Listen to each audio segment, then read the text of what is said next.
The FIT Platinum Mastercard is an unsecured credit card aimed at people with poor or limited credit who need a way to rebuild their score.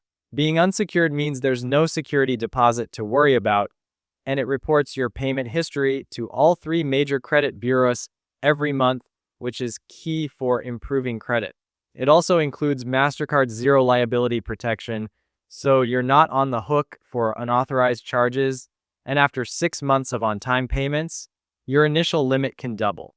These features make it a doorway into the credit system for those who might not qualify elsewhere. The problem is the cost. The fees on this card are some of the highest in the market. There's a $95 processing fee just to open the account, a $99 first-year annual fee that jumps to $125 in the second year, and starting year 2, there's also a $12.50 monthly maintenance fee, another $150 a year. Add in late payment and return payment fees, and it's easy to see how the cost can snowball. The APR is a staggering 35.90%, meaning carrying a balance for even a short time will pile on interest fast.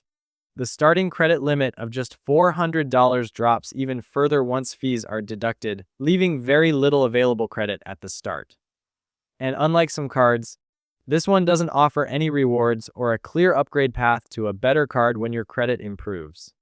Users also report mixed experiences with customer service, pointing to long waits and difficulty resolving issues.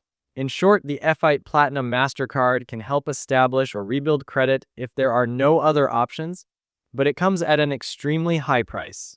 It only makes sense if used carefully, with balances paid in full each month and a plan to replace it quickly with a more affordable card. The risk is that if fees or interest add up, it can hurt your finances more than it helps your credit.